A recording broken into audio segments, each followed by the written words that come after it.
क्या गर्भ में ही तय हो जाता है मनुष्य का भाग्य? जन्म के बाद मनुष्य के साथ जीवन में कई अच्छी और बुरी घटनाएं होती है। इस संसार में जीवन लेने वाले हर जीव की मृत्यु निश्चित है। मृत्यु के बाद मनुष्य के कर्म तय करते हैं कि उसको स्वर्ग की प्राप्ति होगी या फिर नरक भोगना होगा।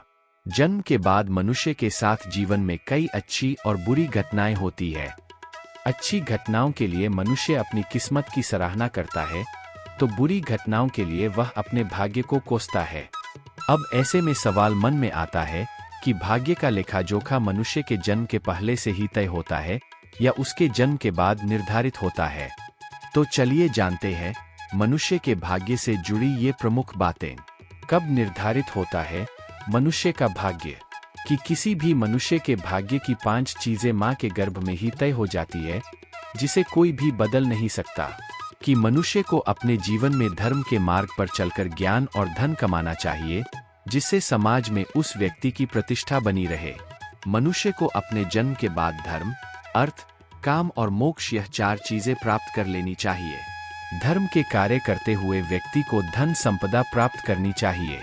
उसके बाद विवाह कर अपना गृहस्थ जीवन शुरू करना चाहिए और अंत में मोक्ष की प्राप्ति के लिए भगवान की स्तुति और अच्छे कार्य करने चाहिए। इस प्रकार किसी भी मनुष्य के भाग्य का लेख उसके जन्म के पहले से ही तय हो जाता है। इंसान अपना भाग्य खुद लिख सकता है।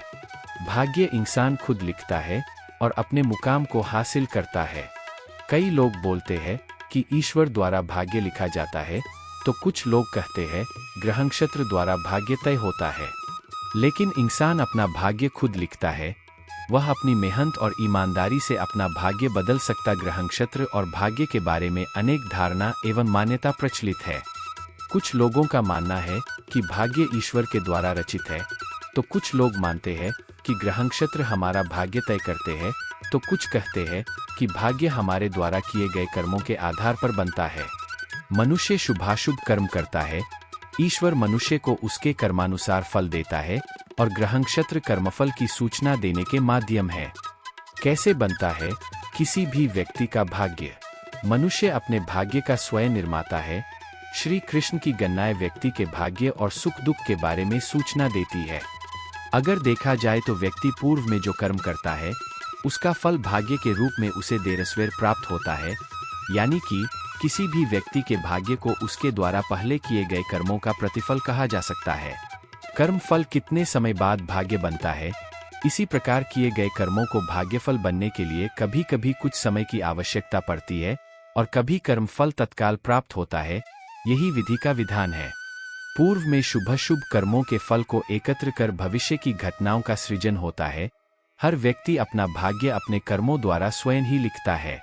कर्म सिद्धांत एवं मान्यताओं के अनुसार कर्म और भाग्य का चक्र एक जन्म तक सीमित नहीं है, पुनर्जन्म इसी का एक हिस्सा है। इसीलिए प्राचीन लाल किताब में कहा गया है कि इंसान बंधा खुद लेख से अपने, लेख विधाता, कलम से हो कलम चले खुद करम पे अपने, जगड़ा अकल ना किस्मत हो। प्रत्येक इंसान अपनी किस्मत के हाथों मजबूर है और किस्मत की कलम विधाता के हाथों में है।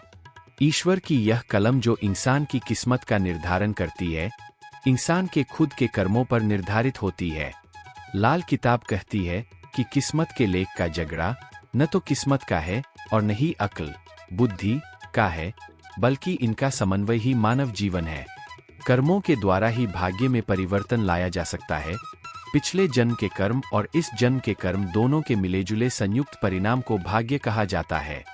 अगर पिछले जन्म के कर्मों के फलस्वरूप दुख प्राप्त करना लिखा है, तो इस जन्म में दान पुण्य, उपाय, ईश्वर आराधना एवं अन्य शुभ कर्मों को करने से दुख में कमी लाई जा सकती है। अशुभ फल को पूर्णतः खत्म नहीं किया जा सकता, बल्कि कुछ सुनिश्चित उपायों द्वारा उनकी दिशा को परिवर्तित किया जा सकता है।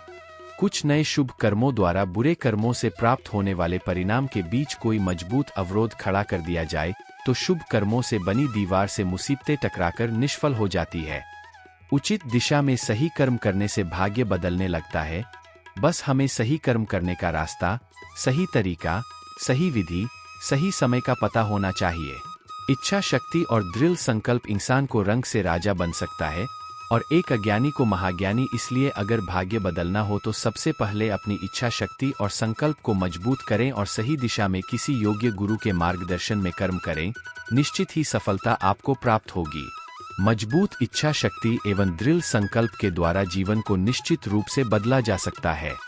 श्रीमद् भागवत गीता में भगवान कृष्ण के उपदेशों का वर्णन है।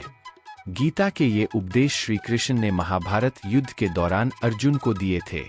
गीता में दिए उपदेश आज भी उतने ही प्रासंगिक है और मनुष्य को जीवन जीने की सही राह दिखाते हैं। गीता की बातों को जीवन में अपनाने से व्यक्ति को खूब तरक्की मिलती है।